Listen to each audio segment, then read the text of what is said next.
नाम है नारी, पर मैं नहीं समाज में बेचारी। उसकी पहचान उसके काम से, जैसे हर इंसान की होती है उसके अपने काम से।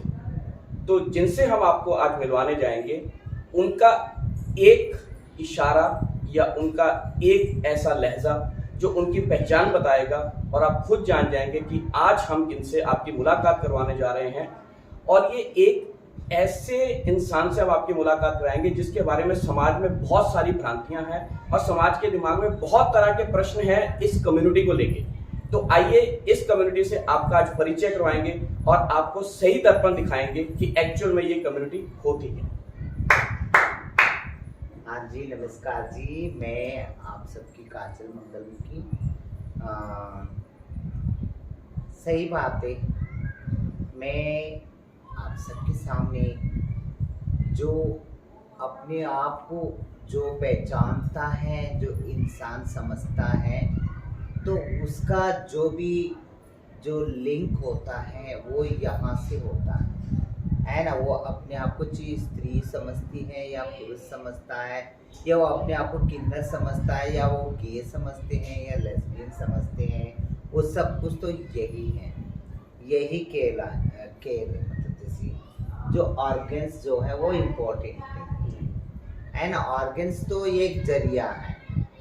जो ऑर्गन्स का भी जो लिंक होता है वो यही से होता है। ये जो कहेगा तो ये करेगा, अगर ये जो नहीं कहेगा तो पूरे के पूरे कोमा में चले जाता है। तो आज हम आपकी मुलाकात करवाएंगे चंडीगढ़ के मंगलमुखी काजल जी से, जिन्होंने अपने समाज के लिए, जिसको हम अपने समाज में किन्नर समाज कहते हैं, उनके लिए बहुत काम किया है, उनके उत्थान के लिए बहुत कुछ कर रही हैं।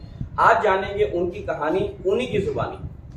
काजल, आपने इस समाज के लिए बहुत काम किया और बहुत कर भी रही हैं, लेकिन फिर भी समाज के दिमाग में ये है कहीं ना कहीं कि आप अलग हैं। तो आप कितना मानती हैं आप समाज में अलग हैं या आप समाज का ही हिस्सा?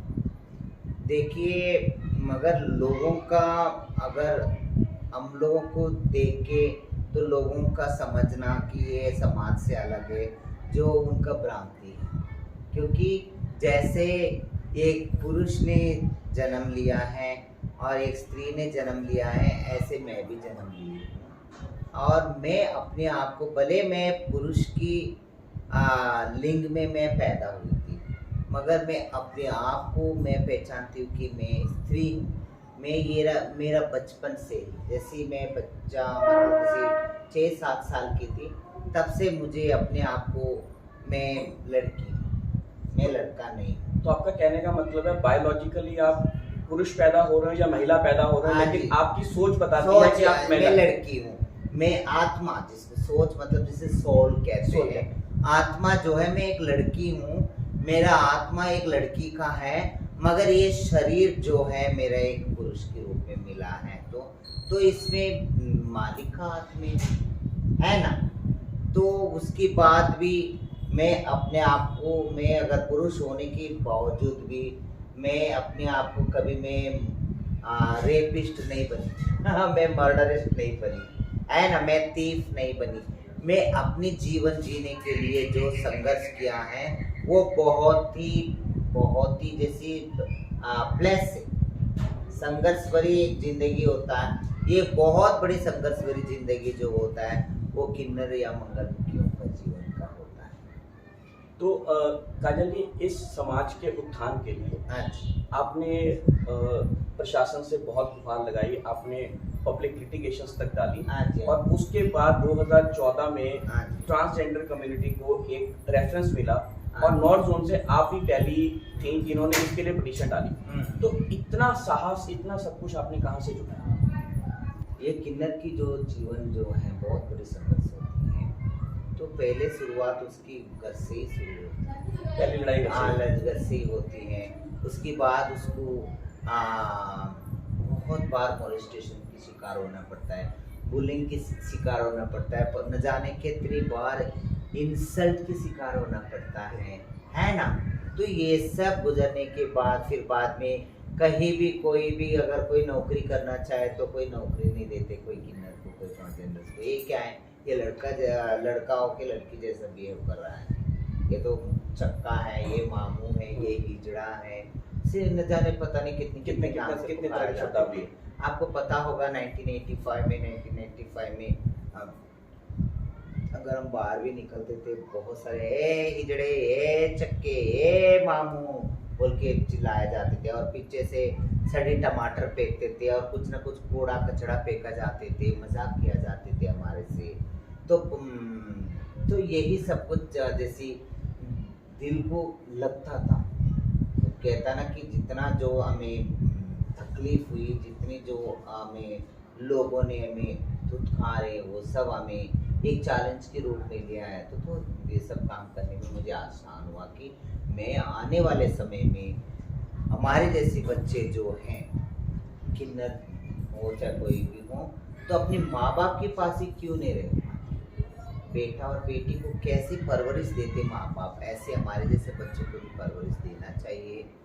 उनको एक एजुकेटेड क्वालिफाइड बनाना चाहिए। शायद क्या पता माँ बाप के बुढ़ापे के लाठी बन सकती हैं। मैं बोले जेंडर कोई यहाँ नहीं होता है, यहाँ होता है ना। वो इम्पोर्टेंट नहीं है कि कोई दो बच्चा पैदा हो करके शादी करके कोई जिम्मेदार इंसान बनना कोई इम्पोर्टेंट नहीं होता है ना।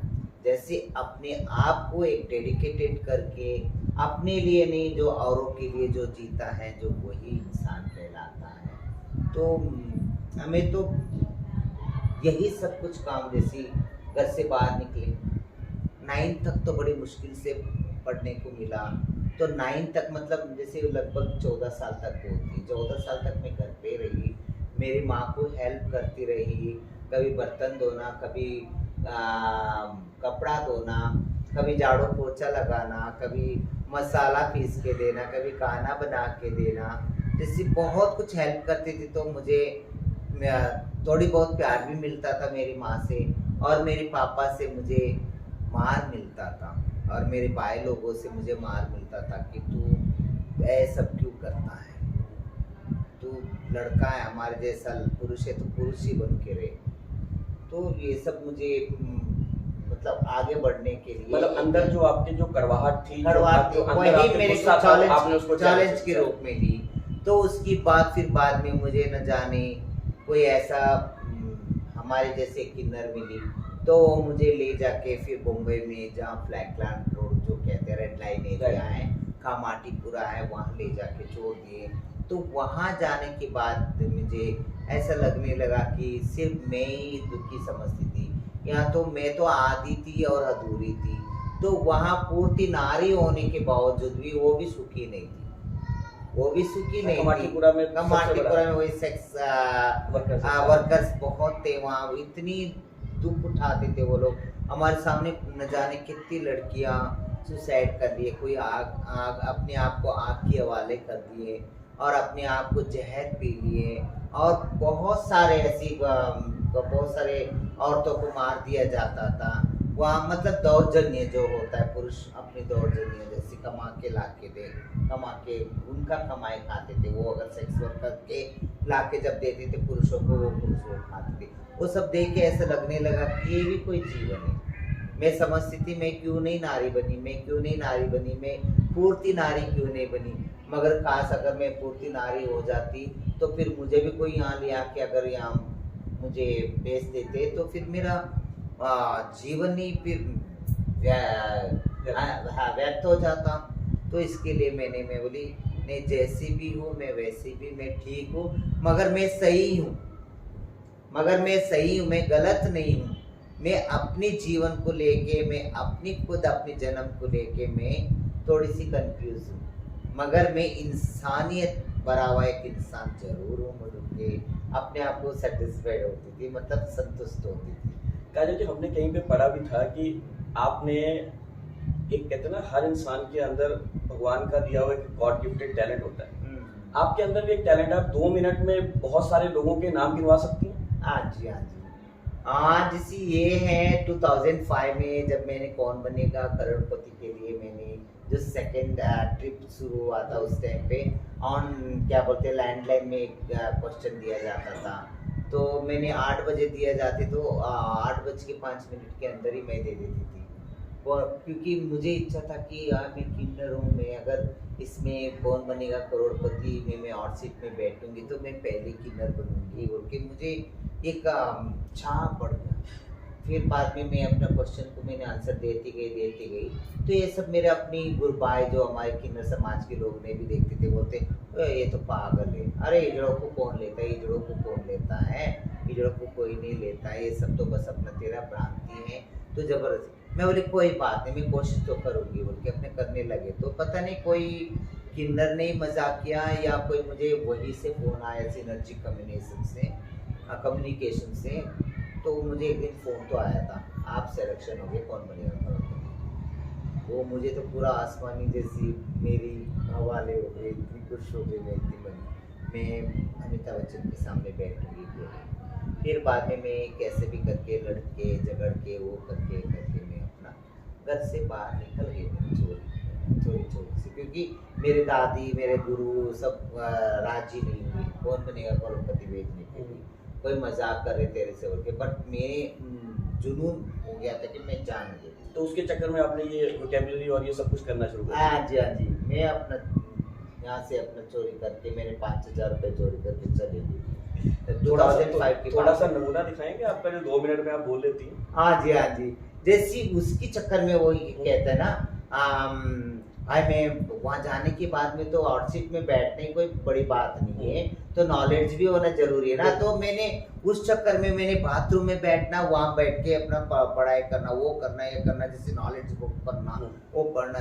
तो जैसे एग्जांपल जैसे स्पोर्ट्स नेम्स हो गया, आईडी टावर्स नेम्स हो गया, हॉलीवुड डॉक्टर्स नेम्स हो गया, मतलब जनरल नॉलेज नेम्स हो गया, इंक्लूडिंग जैसी 100 नेम्स में 2 मिनट्स के अंदर लेने लगी। एग्जांपल जैसे मैंने अपना फुटबॉल प्लेयर्स नेम ले होंगे, जैसे David Beckham, Diego Maradona, Lukas Podolski, Freddie लूंगा, Henry, Wayne Rooney, Pele, Kaka, Lionel Messi, Cristiano Ronaldo, Emmitt Smith, Bruce Smith, Michael Lewis, Jamal Lewis, Muhsin Muhammad, पियर क्रॉसी, तो मेरे को भी नहीं आता है। और इसके बाद जैसे tennis players name Andy Murray, Andy Roddick, Andre Agassi, Roger Federer, Rafael Nadal जैसे हो गए, जो जोनस बुकैनन, मान मेलोरी, रॉय एमरसन, जैसे Venus Williams, Serena Williams, Steffi Graf, Monica Seles, जैसे लगभग जैसे आईडी टावर्स में जैसे पेट्रोनास ट्विंस टावर्स हो गया, सीन टावर्स हो गया, जैसे बुर्ज खलीफा टावर्स हो गया, ताइपाई टावर्स हो गया, जैसे मतलब हॉलीवुड डॉक्टर जैसे बॉलीवुड जैसे ब्रॉड पीट, जैसे एंजेलिना जोली, जेसिका सिम्पसन, जैसे ऐसी 100 नेम जैसी 2 मिनट के अंदर अपने लेने लगी। प्राइम मिनिस्टर भी हो गए, प्रेसिडेंट भी। कोशिश तो मैंने उस टाइम पे की, जैसे 17 साल पहले की बात है। जो बात है वो बिल्कुल सही है कि आदमी का जो इंसान का मतलब आदमी और पुरुष हम बात नहीं करेंगे, हम एक इंसान की बात करेंगे। सबको यहाँ पे दिमाग, अगर आपने सोच लिया तो एक लड़का लड़की सोचता है वो आपने भी सोच लिया। एवरीथिंग पॉसिबल, नथिंग इम्पॉसिबल जो ये कहता है। अगर ये एक पेज है, बुक है, ये इतना सारा पेज है तो पूरा ब्रह्मांड क्या पूरा ब्रह्मांड इसी में समा हुआ है। देखिए इसी में समाया हुआ है। अगर आपको कहीं भी जाना है, देखो मैं एग्जांपल कहती, मैं यहाँ बैठे बैठे अगर मैं मून में जाना चाहती हूँ, मैं मर्क्यूरी में जाना चाहती हूँ, मैं मार्स में जाना चाहती हूँ, बोले तो बैठे बैठे अपना आंखें बंद कर लो, बंद करके सोच लो कि वहाँ क्या होगा, वहाँ कैसा मतलब क्या क्या मिलता होगा, है ना। तो अपने आप को अपना तुम बैठे बैठे महसूस करो। तो कहीं भी पहुंच, हाँ मैंने अपने यहाँ बैठे बैठे मैसूर पहुंच जाऊँ, मेरे माँ के पास पहुंच जाऊँ, कैसा होगा, क्या हो रहा होगा, क्या नहीं हो रहा होगा। अगर भक्ति भी करना है ना, कहते हैं कि एक दिन मैंने शिरडी साईं बाबा की मैंने बहुत भक्ति में मानती हूँ। मैं भी भक्ति पे आने वाला था कि हमने देखा सोशल मीडिया पे बहुत एक्टिव है, हाँ आजकल जी। कृष्णा के बहुत वीडियोस आते हैं। हाँ जी, सब कहते अरे तुमने मथुरा नहीं गए, अरे तुमने वृंदावन नहीं गए, बोलते मैं तो वहाँ जाती हूँ, मैं तो रोज आती हूँ, मैं तो रोज मैं 10 दफा जाती, मैं 10 दफा वापस। ये कैसा पॉसिबल है? पॉसिबल है। अरे भाई पूरा शरीर लेके जाना जरूरी है क्या? तुम मन से कंसंट्रेशन करो, तुम आंखें बंद करो, तुम तो वृंदावन तो देख के आए हो, मथुरा तो देख के आए हो, बस अपना आंखें बंद करके अपने कर दो कि अपनी सोच और अपना आत्मा तुम वहाँ पाओगे। तो भक्ति रियल जो डेवोटी जिसको कहते उसी को ही कहते कंसंट्रेशन। ये नहीं कि सिर्फ अपना जाना, पूजा करना, वो करना, ये करना। हम पूजा पाठ कर रहे, सब कुछ कर रहे और नमाज पढ़ रहे हैं हम, और हम प्रेयर कर रहे तो मगर हमारा सोच और विचार और कहीं है और किधर ही है, तो फायदा क्या? डेवोटी करके फायदा क्या? तो मैं ये कहना चाहता तो आपके हिसाब से जो कुछ है वो सब यहाँ की उपज है, जो हाँ, यहाँ पे वही है। मिलेगा वो हाँ जी, हाँ मिलेगा। जी। तो मैंने कौन बनेगा करोड़पति के बारे में बात करी थी ना, तो वहां गई मैंने, लड़के झगड़ के सब जाने के बाद में वहां क्या कह रहे हो, बोले आप तो किन्नर हो, आपको कौन बुलाए यहाँ? ऐसा लगता है कि आपके साथ कोई मजाक किया। फिर बाद में मैं बोली देखिए किन्नर हो तो क्या हो गया, तो आज आपने मुझे रिजेक्ट कर रहे हो, तो आज नहीं तो कल कभी ना कभी 12 बरस में कोई ना कोई किन्नर आके खेलेगा जरूर, ये वादा।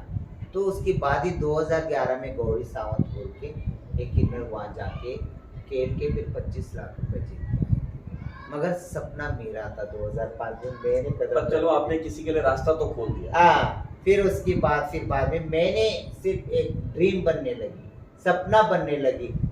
मैं सपना बुनती हूँ, बनता और कोई है। चलो वो मालिक की इच्छा है, कोई बात नहीं, मेरे सेटिस्फाइड है। कोई कहता है कि मैं पीएचडी करना चाहती, कोई कहता है वो करना चाहती, कोई कहता है ये करना चाहती, तो अच्छी बात है। कोई डॉक्टर बन रहे हैं, कोई जज बन रहे हैं, कोई सब बन रहे हैं। मैं खुद यही चाहती हूँ कि ताली बजाना नहीं, ताली बजवाना, ताली बजाना नहीं, ताली बजवाना, है ना? तो ये काम भी कर सकते हैं। मैं यही कहती हूँ कि gender is here, nothing here. तो काजल जी आपने बहुत अच्छी बात करी, अभी आपने ताली की बात करी।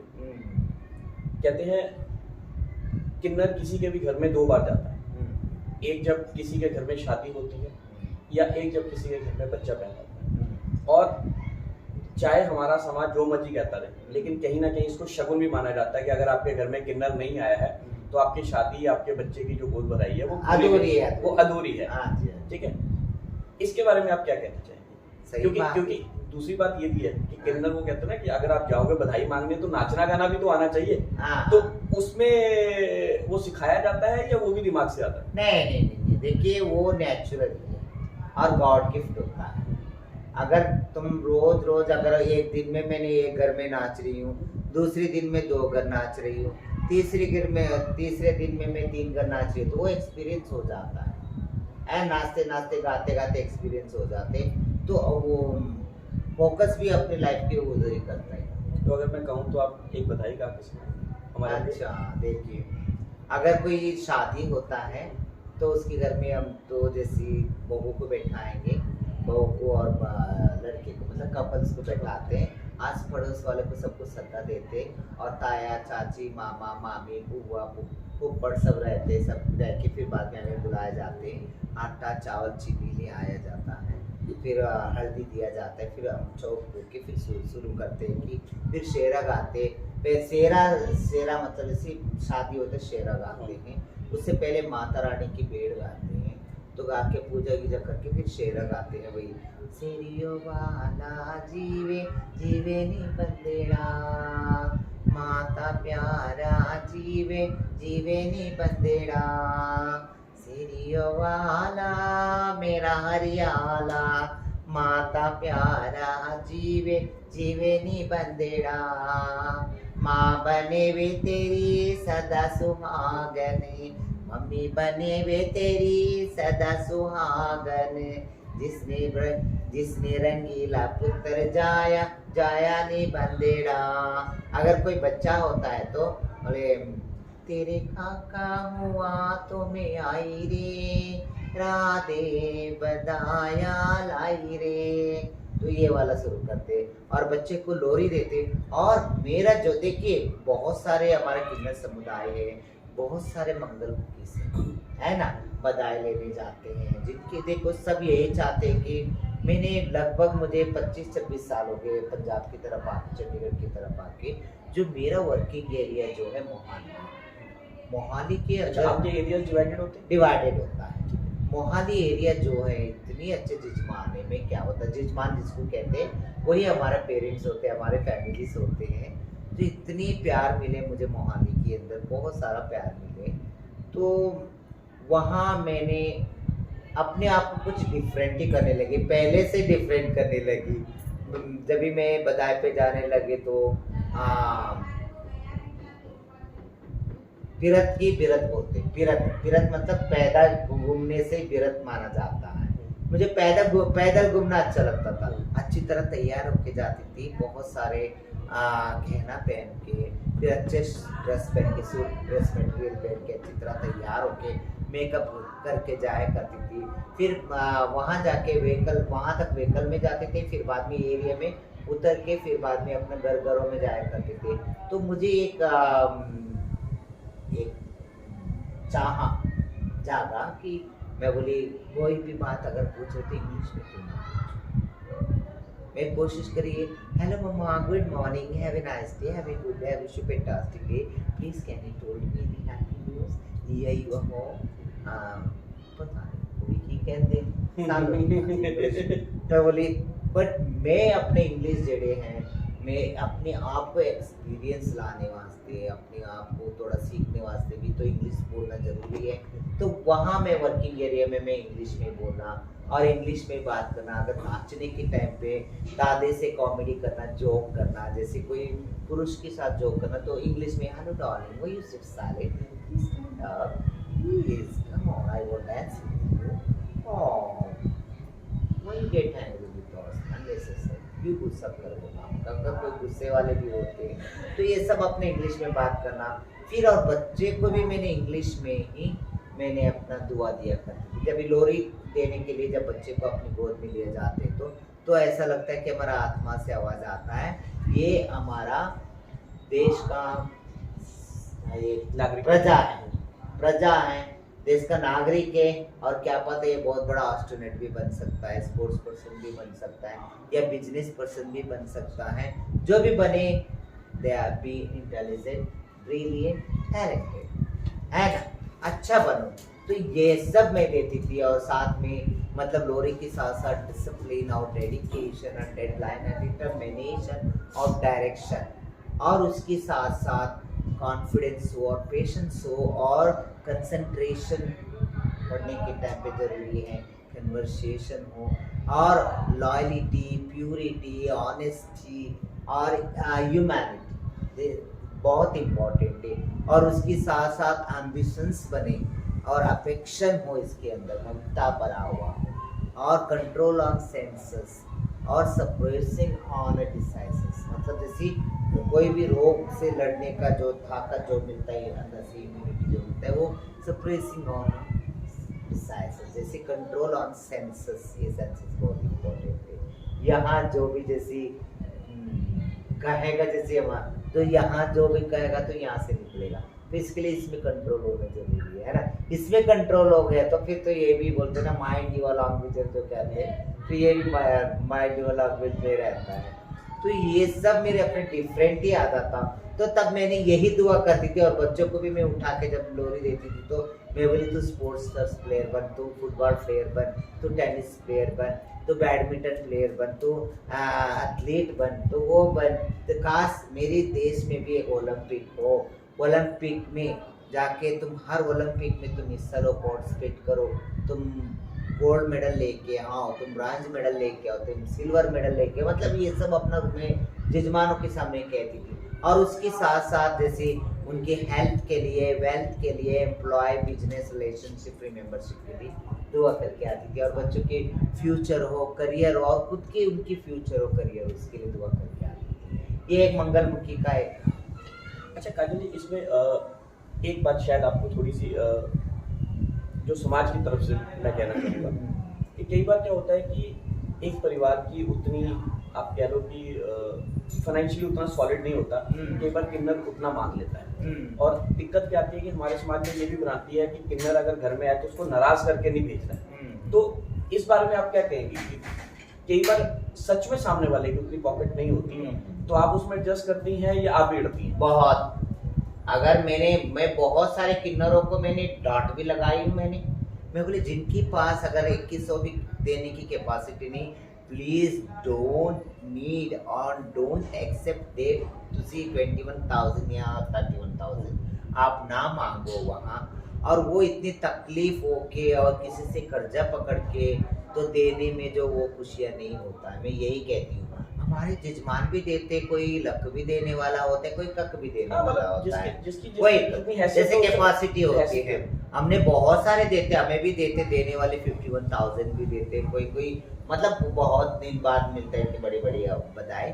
मतलब आम जैसे कोई 11,000 रुपये भी देता है, कोई 5100 भी देता है, कोई 21,000 रुपये भी देता है, कोई 31,000 रुपये भी देता है। अब मैं जाके कोई तुम्हारे घरों में काम करने वाली हो से जाके मैंने 21,000 31,000 मांगी, वो मेरा मूर्खता है, वो मैं सिर्फ पैसे के लिए जीती, वो बिल्कुल गलत है। मैं अपने सोसाइटी को भी यही कहूँ कि आप प्लीज़ अपने जजमानों को ऐसा ट्रीट कीजिएगा कि अपना परिवार है, उनका सुख में अगर तुम बागी है तो उनके दुख में भी बागी होना जरूरी है। मेरा कहना ये है। देखिए, सब अपनी अपनी सोच विचार के अपने मालिक हैं। हाँ जी। तो काजल जी, जो आपने ये मंगलमुखी मंडल जो चंडीगढ़ के लिए बनाया है, चंडीगढ़ के लिए नहीं, पूरा भारत के पूरे लिए। भारत के लिए आपने हाँ बनाया, जी। तो उसमें आप हर तरह के जो है उनको सब रजिस्टर करते जा रहे हाँ हैं। जी, हाँ जी। तो इससे अब आपको लगता है कि जो आपकी कम्युनिटी अनऑर्गेनाइज्ड है वो कहीं ना कहीं ऑर्गेनाइज होकर इकट्ठा सब एक दूसरे के लिए ऑफ कोर्स अभी लगभग 300-400 लोग जैसे जुड़ गए मेरी इसमें। उस 300-400 के अंदर है ना लगभग 150-200 डेरा जुड़ गया। वो डेरा ऐसा है कि कहीं उत्तर प्रदेश, बिहार और आंध्र प्रदेश से भी है, और उसके साथ साथ महाराष्ट्र, मुंबई, पूना वहाँ से भी हैं, और पंजाब, हरियाणा, उत्तर प्रदेश, दिल्ली और हिमाचल प्रदेश, सब पूरा इंडिया के जो जितने जो डेरा हैं, जहाँ जहाँ किन्नर जहाँ रहते, जो मेन किन्नर रहते, उनको भी जोड़ के आई मैंने। और भारत की जो पहले डॉक्टर बनी है जो वीएस प्रिया, उसके भी इंटरव्यू करके आई मैंने। और भारत में जो पहली बार जो पद्मश्री लिए हैं ज्योति बेंगलोर से, उनकी भी इंटरव्यू लेके आई हूँ। मगर कुछ ना कुछ हमारी कम्युनिटी के अंदर ही कुछ डिफरेंट करना मेरे ये था। और ये जो मंगलमुखी मंडल और मंगलमुखी.com जो वेबसाइट बनाना जरूरी था, क्योंकि आजकल हमारे समुदाय के अंदर, हमारी समाज, मंगलमुखी समाज के अंदर तो एरिया को लेके लड़ाई हो रही है। एक एरिया माफिया पैदा हो रही है। एरिया माफिया मतलब जो कमजोर किन्नर होता है, जो कमजोर, जो नहीं लड़ पाता, वो पैसे वाला नहीं होता, तो उसका एरिया कब्जा कर लेते कुछ दबंग किन्नर बड़े हुए। छाप में भी ये सब कुछ होता है। हाँ, दबंग किन्नर है, वो क्या करते, उसकी इलाका दबा लेते, दबा के, क्योंकि उसके पास जो दबंग किन्नर जिसको कहते हैं, उसके पास जैसी फौज कट्टे कर लेते, 40-50 जैसे किन्नर कट्टे हो जाते हैं, कट्टे होके उसको सपोर्ट करते, तो वो जाके कब्जा कर लेता है। तो अकेला क्या करता है, और उसको किन्नरों को तो आपको तो पता है, सिस्टम भी साथ नहीं देता है। सिस्टम भी कहते हैं कि तुम्हारा अपना मामला है, तुम आप सुलझ जाओ। और इसीलिए मैंने बोली मंगलमुखी.com बनाना जरूरी था, क्योंकि एग्जाम्पल सिर्फ ये हमारी सुविधा नहीं है, ये सिर्फ किन्नर की सुविधा के लिए नहीं बनाई, समाज की भी सुविधा है। देखिए, अभी तुम्हारे घर में शादी हो रही है, तो सवेरे एक 4 जन आ गए, इम्पोस्टर भी हो सकते, कोई बहरूपिया भी हो सकता है, किन्नर की वेशभूष में आ गया, आके कोई भी इंसिडेंट करके चले गया, किसको मर्डर करके चले गया, किसको कुछ भी करके चले गया, जो चोरी करके चले गया, कुछ भी करके चले गया, तो नाम किसकी बदनाम होगी, समाज है ना। तो इसके लिए हमारी किन्नर समाज की बदनाम हुई, किन्नर आए थे ऐसे करके गए। मैं बोली इससे अच्छा भाई ये किन्नर का जो डेरे की रेसिडेंशियल प्रूफ और उसकी कांटेक्ट नंबर और उसकी कितने चेले नाती हैं, कितने मेंबर है उस डेरे में, वो सब ऑनलाइन में आ गए, सेंट्रलाइज सिस्टम आ गए। मंगलमुखी.com सर्च करते, मंगलमुखी मंडल सर्च करते, तुम्हारे एरिया का किन्नर का नाम आएगा, उसके घर में कितनी चेले नाती है और उसकी कांटेक्ट नंबर आएगा। उसके कांटेक्ट नंबर में फ़ोन करके तुम पूछ सकते हो, हाँ जी ऐसी बात है, यहाँ 4 जन आए हुए हैं, वो आपका चेले नाती है। तब वो क्या कहेंगे, नहीं नहीं नहीं वो कोई चोर है बोले, तो आप क्या करोगे, उठा के 100 नंबर फ़ोन करोगे, तो 100 नंबर आएगा, उठा के उसको ले जाएगा, क्योंकि तुमने जो कंप्लेंट दिया है वो जरूर सुनेंगे। मैं वैसे आपको सही बताऊं, हाँ। मैं भी आपका ये .com देख के ही आपका नंबर ढूंढ के यहाँ तक पहुंचा हूं। तो आपकी वेबसाइट जो है एक्चुअल में काम कर रही तो है। इसीलिए मैंने मंगलमुखी.com बनाई, ताकि हमारी जो देखिए बहुत सारे जिनकी प्रॉब्लम सुनते हैं सरकार और प्रशासन सुनता है, मगर हमारे किन्नरों का जो प्रॉब्लम्स को लेके कोई नहीं सुनता और किसी को पता ही नहीं। अगर किन्नर अपनी लड़ाई को लेके, अपने प्रॉब्लम्स को लेके या पुलिस थाना कचहरी या कहीं कोर्ट में जाता है ना, तो कहीं भी सुनवाई नहीं होता, कहीं भी सुनवाई नहीं होता। तो इसीलिए मैंने बोली उनके लिए भी अच्छा है, प्रशासन के लिए भी अच्छा है और सरकार के लिए भी अच्छा है। तुम देख लो कि ऑनलाइन हो गया, सब कुछ ऑनलाइन है। तो आजकल एक पहचान, एक किन्नर की पहचान भी ऑनलाइन हो गया, उसका डेरे का भी पहचान ऑनलाइन हो गया। इसीलिए काजल जी, चलते चलते एक लास्ट सवाल आपसे करूंगा। हाँ जी, हाँ जी। हमेशा समाज में ये कहा जाता है कि किन्नर की बद्दुआ कभी नहीं लेनी चाहिए, मतलब कभी गलत नहीं बोलना चाहिए, और अगर एक किन्नर आपको दुआ दे दे तो उसकी दुआ फलती जरूर है। इस बात में कितनी सच्चाई है? देखिए मैं एक बात बताऊंगी, जो सबसे पहले अगर कोई किन्नर बदवा देता है तो वो किन्नर हो ही नहीं सकता, मंगलमुखी हो ही नहीं सकती। मंगलमुखी का जो ध्येय है, मंगलमुखी का जो एक धर्म है, तो वो सिर्फ मंगल कामना ही करती है। और लोगों को चाहे कितना ही लोग उनको ना देते बताया और कोई गाली देते हैं, अगर कोई ये करते ना, तो चलो कोई बात नहीं, एक बार क्षमा कर दो, क्षमा कर देना चाहिए। कभी बदवा नहीं देती है मंगलमुखी। जो बदवा देने वाली जो है ना, वो लोग तुम लोगों का वीकनेस पकड़ रखे हैं, आए कहीं बदवा ना दे, बदवा नहीं दे, फिर तो फिर डराएंगे, वो तुम्हें ब्लैकमेल भी करेंगे, है ना, ताकि तब तो फिर कोई ना कोई तो मिलेगा ना, कुछ ना कुछ मिलेगा, इसके लिए वो अपना करेंगे जरूर। मगर जो असली मंगलमुखी मंडल जो है वो कभी बदवा नहीं देते हैं, अपने जजमानों को या बच्चे वालों को सबको प्यार देते हैं और अपने आप को समझते हैं कि हम भी तुम्हारी जैसे हैं, हम तुम्हारे जैसे, हमारे अंदर भी प्यार है, ममता है और सब कुछ है, और कूट कूट के भरा हुआ है। आप भर भर के आप प्यार ले सकते हो हमसे और दुआ ले सकते हो, सिर्फ दुआ ही देती है मंगलमुखी, मंगल कामना करती है। तो फिर चलते चलते हमारे चैनल के लिए भी एक दुआ कर दीजिए। जरूर, आपके लिए और आपके परिवार के लिए भी और आपके चैनल के लिए भी बहुत बहुत आगे बढ़े, और आपके चैनल और भी बहुत अच्छे अच्छे जो नई नई टेक्निक आप सबके सामने रखे। तो मुझे भी बहुत अच्छा लगा, आपने जो 2-4 सवाल पूछा मुझे बहुत अच्छा लगा। और मीडिया जो जिसको कहते हैं, जो सच्चाई को सामने रखता है ना, तो मीडिया वही कहते हैं। मुझे बहुत अच्छा लगा जो ये किन्नर या मंगलमुखी जो होती है वो दिल से दुआ देने वाली होती है।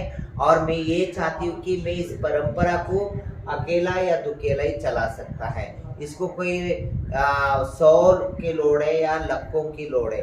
प्लीज़ आप जितनी हो सके हमारा सरकार से लेके, सेंट्रल गवर्नमेंट से लेके और हर स्टेट की प्रशासन से लेके हाथ जोड़ के विनती है पूरे मंगलमुखी मंडल की तरफ से, जो ट्रांसजेंडर्स को लेके जो भी जो राइट्स जो एक सामने होता है या पार्लियामेंट में पढ़ा जाता है, उस राइट्स को, उस बिल को जल्दी से जल्दी इम्प्लीमेंटेशन किया जाए और उस हर ट्रांसजेंडर्स तक वो पहुँचे, रीच हो सके उनके राइट्स क्या है, ताकि जल्दी से जल्दी तो ये जो है जो ट्रांसजेंडर्स को लेके जो एक भ्रांति है वो हट जाएगा सबको। और माँ बाप के पास ही अपने पास रखे, जैसे बेटा और बेटी को कैसा रखते हैं, एक्सेप्टेंस है, एजुकेशन है, इक्वालिटी है, मेन स्ट्रीम से, ऐसे ट्रांसजेंडर्स को भी सब सुविधा मिलना चाहिए। शायद क्या पता माँ बाप की बुढ़ापे की लाठी बन सकती है ना, हमारे जैसी एक किन्नर भी, क्योंकि 2 बच्चा पैदा करना ही कोई इम्पोर्टेंट नहीं, उसका जिम्मेदारी उठाना बहुत बहुत इम्पोर्टेंट है, मतलब रिस्पॉन्सिबिलिटीज उठाना। बस यही कहना चाहती हूँ। काजल जी, बहुत मज़ा आया आपसे बात करके, बहुत सारे सवाल, बहुत सारी कंफ्यूजन और बहुत कुछ मैं दिमाग में लेके आया था, लेकिन आपने इस एपिसोड के माध्यम से मेरे भी और शायद हमारा जो लोग इसको देखेंगे उनके भी बहुत सारे जो दिमाग में जो आप कह सकते हैं ना कि कंफ्यूजन और जो विचार थे हाँ। वो आपने बहुत क्लियर किए हैं। हाँ जी, हाँ तो जी। हमारे चैनल पे आने के लिए आपका हम जितना धन्यवाद कर सके उतना हमारे लिए धन्यवाद हम आपका कहेंगे, क्योंकि मीडिया जो ये एक ऐसे जरिया है जो सच्चाई, सबका सच्चाई जो सामने रख सकती है। मैं भी यही चाहती कि और भी बहुत सारे ऐसे सच्चाई है हमारे मंगलमुखी समुदाय के अंदर, मैं सब सच्चाई में सामने रखना चाहती हूँ। तो लोग हमारे समाज को लेके ऐसे कोई भी भ्रांति में ना रहे और कंफ्यूज में ना रहे। यही बहुत अच्छा लगा आपसे मिलके। उम्मीद करते हैं दोबारा फिर कभी मुलाकात आपसे जरूर। नमस्कार। नमस्कार।